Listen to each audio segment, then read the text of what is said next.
दोस्तों, civil service institute में एक बार फिर से आप सभी का स्वागत है। तो एनसीईआरटी जियोग्राफी का एमसीक्यू का जो सीरीज है, आज ये उसकी 19वीं सीरीज है। ठीक है, तो चलिए वन बाय वन सारे प्रश्नों को देखना शुरू करते हैं। तो इसमें सबसे पहला जो प्रश्न दिया गया है कि महाद्वीपीय विस्थापन सिद्धांत के संबंध में निम्नलिखित में से कौन सा कथन सही है। तीन कथन है। पहला कथन है, इसे 1912 में अल्फ्रेड वेगनर ने प्रस्तुत किया था। दूसरा कथन है, यह बताता है कि सभी महाद्वीप पहले एक ही विशाल भूखंड पैंजिया का हिस्सा थे। और जो तीसरा कथन है, इसका समर्थन जीवाश्म वितरण, सेल संरचनाओं और जलवायु परिवर्तन के प्रमाणों से किया गया था। आपको यहाँ से बताना है कि कौन सा स्टेटमेंट करेक्ट है या तीनों सही हैं। तो देखिए, यहाँ पे तीनों ही स्टेटमेंट जो दिए गए हैं वो बिल्कुल करेक्ट है। आइए इसका एक्सप्रेशन देखते हैं। तो अल्फ्रेड वेगनर ने 1912 में जो कॉन्टिनेंटल ड्रिफ्ट थियरी थी उसको प्रस्तुत किया था। इसके अनुसार पृथ्वी के सभी महाद्वीप पहले पैंजिया नामक एक विशाल महाद्वीप का हिस्सा थे। इस सिद्धांत को जीवाश्म वितरण, सेल संरचनाओं और जलवायु परिवर्तनों जैसे विभिन्न वैज्ञानिक प्रमाणों से समर्थन प्राप्त है। सो यहाँ पे 1, 2, 3 तीनों ही करेक्ट है। क्वेश्चन नंबर 2 हम देखते हैं। निम्नलिखित कथनों पर विचार करें। पहला कथन है, महासागरीय अधस्थल का मानचित्रण द्वितीय विश्व युद्ध के बाद बड़े पैमाने पर किया गया। और दूसरा कथन है, महासागरीय तल की संरचना समतल और बिना किसी ऊंचाई निम्नता वाली होती है। और तीसरा कथन है, जो महासागरीय अधस्थल है वहां पे मध्य सागरीय कटकें और गहरी खाइयां पाई जाती हैं। आपको इसमें से बताना है कि कौन सा सही है। देखिए, the ocean floor structure is flat and without any evaluation और डिप्रेशन। तो यहाँ पे ये स्टेटमेंट गलत है। बाकी 1 और 3 जो है वो करेक्ट होगा। ऑप्शन ए यहाँ पे सही होगा। तो महासागरीय अधस्थल का व्यापक रूप से मानचित्रण द्वितीय विश्व युद्ध के बाद किया गया। और महासागरीय तल पूरी तरीके से समतल नहीं होता, बल्कि उसमें क्या क्या पाए जाते हैं, महासागरीय कटकें होती हैं, गर्त होते हैं, वितलीय मैदान और ज्वालामुखी पर्वत, ये सारे पाए जाते हैं। इसी वजह से जो स्टेटमेंट सेकंड दिया है ये गलत है। क्वेश्चन नंबर 3 हम देखते हैं। Consider the following statement. Statement 1 is, according to the plate tectonic theory the earth lithosphere is divided into rigid plates. Statement second is, these plates move due to convection current in the mantle. And third statement, the movement of the plates has no effect on earthquake and volcanic activities. अब जाहिर सी बात है, प्लेटों की गति का कोई प्रभाव भूकंप और ज्वालामुखी गतिविधियों पर नहीं पड़ता। तो ऐसा नहीं होता है। जो प्लेट होती हैं उनकी गति से ही भूकंप और ज्वालामुखी ये सारी गतिविधियां प्रभावित होती हैं। तो यहाँ पे केवल 1 और 2 करेक्ट होगा, तीसरा गलत होगा। तो प्लेट विवर्तनिक सिद्धांत के अनुसार पृथ्वी का जो स्थल मंडल है वो कठोर प्लेटों में विभाजित होता है, जो मेंटल की संवहन धाराओं के कारण गतिशील रहती है। प्लेटों की गति का सीधा संबंध भूकंप, ज्वालामुखी गतिविधियों और पर्वत निर्माण से होता है। ठीक है, सो तीसरा स्टेटमेंट गलत होगा, 1 और 2 सही होगा। क्वेश्चन नंबर 4 है, what is the process of expansion of ocean floor called. यानी जो महासागरीय नितल के विस्तार की प्रक्रिया को क्या कहा जाता है। तो उसी को कहा जाता है ओशियन बेड एक्सपेंशन, यानी सागरीय अधस्थल विस्तार। तो यह प्रक्रिया मध्य महासागरीय कटकों में होती है, जहाँ की मिड ओशियनिक रिड्ज जिसको कहते हैं, जहाँ मैग्मा ऊपर उठकर ठंडा होता है और नई महासागरीय परपटी बनती है। यह अवधारणा हैरी हेस ने कब दी थी, 1961 में प्रस्तुत की थी। So option B is correct. Question number 5 है, प्लेटों की गति को संचालित करने वाले प्रमुख बल कौन कौन से हैं। तो पहला स्टेटमेंट है मेंटल में संवहन धाराएं, दूसरा स्टेटमेंट है चंद्रमा और सूर्य द्वारा उत्पन्न ज्वारीय बल, और तीसरा स्टेटमेंट है गुरुत्वाकर्षण से उत्पन्न स्लैब पुल और रिज पुश बल। तो कौन सा सही है इसमें से। तो यहाँ पे 1 और 3 करेक्ट होगा, दूसरा गलत होगा, क्योंकि जो टाइडल फोर्स होता है वो generated by moon and the sun, ऐसा नहीं होता है। ठीक है, मतलब इसके द्वारा ये सारी चीजें संचलित, प्लेटों की गति संचलित नहीं होती है। तो मेंटल में संवहन धाराएं और स्लैब पुल व रिज पुश बल प्लेटों की गति को प्रदान करते हैं, और ज्वारीय बलों का जो प्लेटों की गति पर नगण्य प्रभाव होता है। So option B is correct. Question number 6 है, the Himalayas were formed by the collision of which two tectonic plates, Indo Australian plates and Pacific plates. And second statement is Indo Australian plates and Eurasian plates, and African plates and Eurasian plate, and North American plate and Eurasian plate. So our correct answer is Indo-Australian plate or Eurasian plate. तो हिमालय पर्वत Indo Australian plate और Eurasian plate के संघर्ष से के कारण बना है, और यह महाद्वीपीय अभिसरण यानी कॉन्टिनेंट कॉन्टिनेंट कन्वर्जेंस का एक प्रमुख उदाहरण है। So option B is correct. Question number 7 है, ring of fire is related to which ocean? तो पैसिफिक ओशियन, कई बार ये प्रश्न पूछा भी गया है कि रिंग ऑफ फायर जो है वो किससे रिलेटेड, यानी बहुत सारे जो ज्वालामुखियों का केंद्र है वो प्रशांत महासागर में ही है। तो रिंग ऑफ फायर प्रशांत महासागर के किनारों में स्थित एक क्षेत्र है जहां भूकंप और ज्वालामुखी विस्फोट सबसे अधिक होते हैं, और ये क्षेत्र कैसा है? तो ये सबडक्शन जोन से भरा हुआ क्षेत्र है। So option B is correct. Question number 8 है, निम्नलिखित कथनों पर विचार करें। पहला कथन है, प्लेट विवर्तनिकी सिद्धांत के अनुसार पृथ्वी के स्थलमंडल कठोर प्लेटों में विभाजित है। दूसरा, यह प्लेटें मेंटल में संवहन धाराओं के कारण गतिशील रहती हैं। और तीसरा स्टेटमेंट, प्लेटों की गति का कोई प्रभाव भूकंप और ज्वालामुखी गतिविधियों पर नहीं पड़ता है। तो जाहिर सी बात है, हमने ऊपर ही प्रश्न देखा है, the movement of plates has no effect on earthquake and volcanic activities. तो ये गलत होगा, बाकी एक और तो करेक्ट होगा। तो प्लेट विवर्तनिक सिद्धांत के अनुसार पृथ्वी की जो स्थल मंडल है कठोर प्लेटों में विभाजित होती है, जो मेंटल की कन्वेक्शन करंट के कारण गतिशील होती है, और प्लेटों की गति का सीधा संबंध भूकंप, ज्वालामुखी गतिविधियों और पर्वत निर्माण से होता है। क्वेश्चन नंबर 9 है, निम्नलिखित कथनों पर विचार करें। पहला कथन है, मध्य महासागरीय तट उन स्थानों पर पाई जाती हैं जहां प्लेटें दूर जा रही होती हैं। दूसरा कथन है, मध्य महासागरीय कटक के दोनों ओर चट्टानों की आयु समान होती है। और तीसरा कथन है, मध्य महासागरीय कटक में ज्वालामुखी गतिविधियां नहीं होती हैं। तो there is no volcanic activity in mid ocean रिजिड, ऐसा तो नहीं है, वहां भी जो वोल्केनिक एक्टिविटी है ये सारी होती हैं। So option B is correct, 1 and 2 only. तो मध्य महासागरीय तट के उन स्थान पर पाई जाती हैं जहां प्लेटें दूर हटती हैं, यानी जिनको हम डाइवर्जेंट बाउंड्री कहते हैं, और नए महासागरीय प्रपट्टी का निर्माण होता है। मध्य महासागरीय कटक के दोनों ओर समान दूरी पर स्थित चट्टानों की आयु समान होती है, क्योंकि उनका निर्माण एक ही समय में हुआ होता है, और इन कटकों में ज्वालामुखी गतिविधियां प्रबल रूप से होती हैं, जिससे नवीन प्रपट्टी का निर्माण होता रहता है। So option B is correct. केवल एक और दो सही होगा, तीसरा गलत होगा।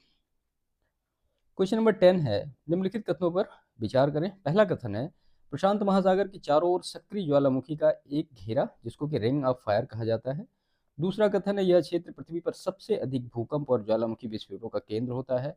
और तीसरा कथन है, रिंग ऑफ फायर केवल उत्तर और दक्षिण अमेरिका तक ही सीमित है।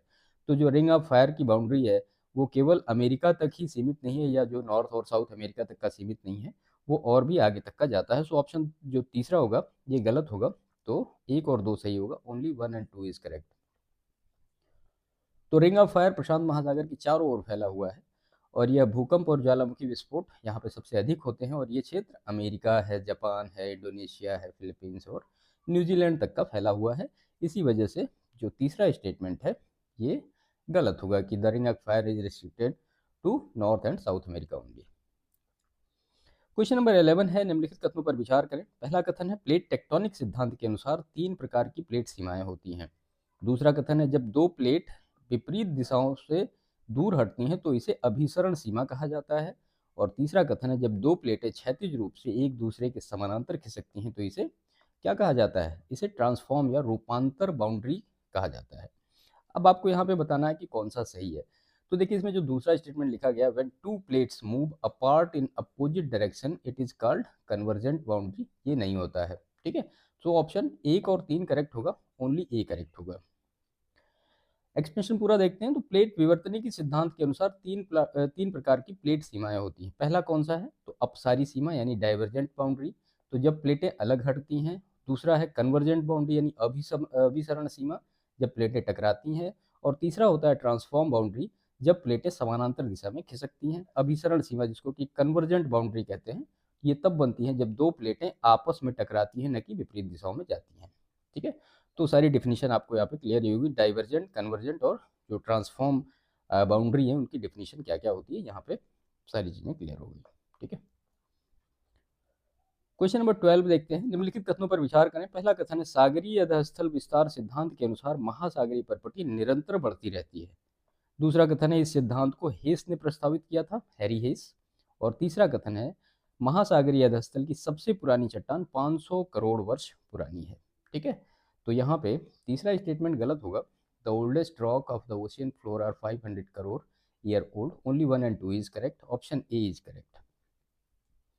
तो सागरीय अधस्थल विस्तार यानी सी फ्लोर स्प्रेडिंग के अनुसार नया महासागरीय परपटी बनता रहता है और पुराने महासागरीय जो परपटी गर्तों में वो नष्ट हो जाते हैं। इस सिद्धांत को हैरी हेस ने 1961 में प्रस्तावित किया था। और महासागरीय परपटी 20 करोड़ वर्ष से अधिक पुरानी नहीं होती, जबकि महाद्वीपीय परपटी अरबों वर्ष पुरानी हो सकती है। तो आपको यहाँ पे ये समझ में आया कि तीसरा स्टेटमेंट गलत क्यों हुआ। क्वेश्चन नंबर 13 है, निम्नलिखित कथनों पर विचार करें। पहला कथन है भारतीय प्लेट की गति उत्तर दिशा की ओर हो रही है। दूसरा कथन है यह गति हिमालय के निरंतर उत्थान का कारण बन रही है। और तीसरा कथन है भारतीय प्लेट यूरोपीय प्लेट से टकरा रही है। आपको इसमें से बताना है कि कौन सा सही है। तो भारतीय प्लेट यूरोपीय प्लेट से नहीं, यूरेशियन प्लेट से टकरा रही है ना। ऑप्शन ए करेक्ट होगा। तो भारतीय प्लेट उत्तर दिशा में यूरेशियन प्लेट की ओर बढ़ रही है, जिससे हिमालय पर्वत अभी भी ऊंचा हो रहा है। और भारतीय प्लेट किससे टकरा रही है? यूरेशियन प्लेट से टकरा रही है, ना कि यूरोपीय प्लेट से। Show option A is correct, only 1 and 2।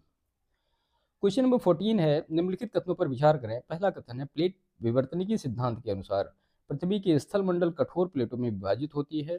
और दूसरा कथन है भारतीय प्लेट यूरेशियन प्लेट के साथ अभिसरण सीमा बनाती है। और तीसरा स्टेटमेंट है प्लेटों की गति के कारण भूकंप और ज्वालामुखी गतिविधियां नहीं होती है। तो हमने ऊपर ही देखा, earthquake and volcanic activity are not caused by the movement of the plates. तो ऐसा नहीं है, अगर प्लेट मूव करेंगी तभी earthquake and volcanic activity arise होगी। So option A is correct.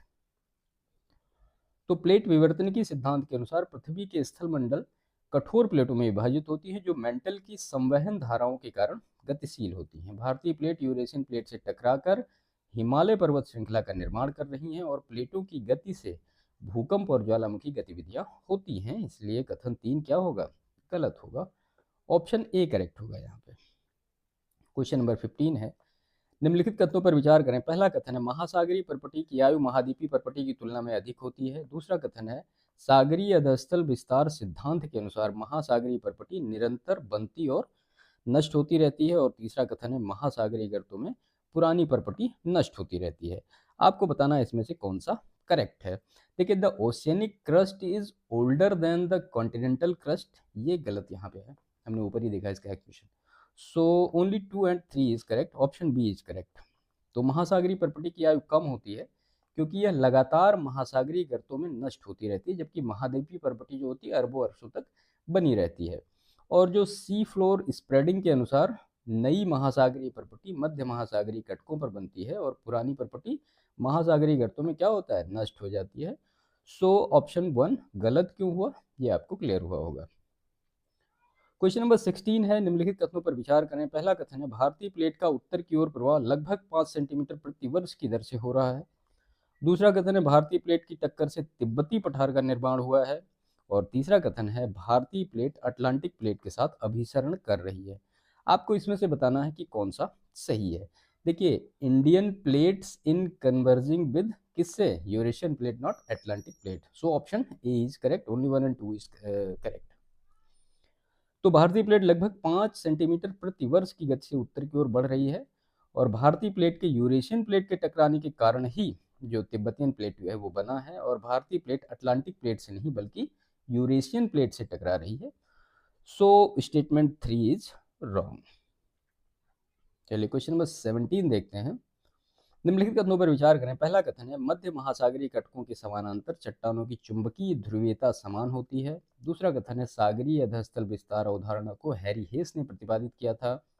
और तीसरा कथन है महासागरीय कटक पर बनने वाली नई परपटी महाद्वीपीय परपटी से पुरानी होती है। हमने ऊपर ही देखा, the new crust form at the oceanic rigid is older than the continental crust. ये नहीं होता, ओल्डर नहीं होता, वो न्यूअर होता है। ठीक है, सो ऑप्शन 3 इनकरेक्ट होगा। Only 1 and 2 is correct, sorry. मध्य महासागरीय कटकों के दोनों ओर चुंबकीय ध्रुवीयता समान होती है क्योंकि नई परपटी समान दर से बनती है। और हैरी हेस ने 1961 में जो सी फ्लोर स्प्रेडिंग का सिद्धांत प्रतिपादित किया था। और महासागरीय कटक पर बनने वाली नई परपटी महाद्वीपीय परपटी की तुलना में अधिक नई होती है, न कि पुरानी होती है। So only 1 and 2 statement are correct. Question number 18 है, निम्नलिखित कथनों पर विचार करें। पहला कथन है भारतीय प्लेट पहले गोंडवाना लैंड का हिस्सा थी। और दूसरा कथन है गोंडवाना लैंड में भारत के साथ साथ अफ्रीका, दक्षिण अमेरिका, ऑस्ट्रेलिया और अंटार्कटिका शामिल थे। और तीसरा कथन है टेथिस सागर गोंडवाना लैंड और लॉरेशिया के बीच स्थित था। तो यहाँ पे तीनों ही स्टेटमेंट जो दिए गए हैं बिल्कुल करेक्ट है। भारतीय प्लेट किसका, गोंडवाना लैंड का हिस्सा थी, और गोंडवाना लैंड में भारत, अफ्रीका, दक्षिण अमेरिका, ऑस्ट्रेलिया और अंटार्कटिका शामिल थे। और जो टेथिस सी है गोंडवाना लैंड और लॉरेशिया के बीच का स्थित था। So option D is correct. Question number 19 है, निम्नलिखित कथनों पर विचार करें। पहला कथन है प्लेट विवर्तनिकी सिद्धांत के अनुसार प्लेटों को सीमाओं पर अधिक भूकंपीय और ज्वालामुखी गतिविधियां होती हैं। देखिए प्रश्न बहुत मतलब आराम से पढ़िएगा। यहाँ पे लिखा गया प्लेटों की सीमाओं पर अधिक भूकंपीय और ज्वालामुखी गतिविधियां होती हैं। और दूसरा कथन है इंडो ऑस्ट्रेलियाई प्लेट एक एकल प्लेट के रूप में कार्य करती है। और तीसरा स्टेटमेंट है प्रशांत महासागर की प्लेटें अन्य प्लेटों की तुलना में अधिक स्थिर हैं। आपको इसमें से बताना है कि कौन सा सही है। तो Pacific ocean plates are more stable than other plates, ऐसा नहीं है। रिंग ऑफ फायर कहाँ पे है, तो वो पैसिफिक ओशियन में है, तो वो स्टेबल कैसे हो सकता है। Only 1 and 2 statement are correct, option B is correct. तो प्लेट विवर्तनिकी सिद्धांत के अनुसार प्लेटों की सीमाओं पर अधिक भूकंप और ज्वालामुखी होते हैं। और इंडो ऑस्ट्रेलियाई प्लेट को एकल प्लेट माना जाता है। और प्रशांत महासागर की प्लेटें सबसे अधिक गतिशील है। ठीक है, सो स्टेटमेंट 3 यहाँ पे रॉन्ग होगा। इस सेशन का लास्ट क्वेश्चन देखते हैं। निम्नलिखित कथनों पर विचार करें। पहला कथन है टेथिस सागर भारतीय और यूरेशियन प्लेट के बीच स्थित है। दूसरा कथन है भारतीय प्लेट की गति के कारण ही टेथिस सागर समाप्त हो गया। और तीसरा कथन है टेथिस सागर में अवसाद हिमालय पर्वत निर्माण में योगदान देते हैं। तीनों ही स्टेटमेंट बिल्कुल करेक्ट दिए गए हैं।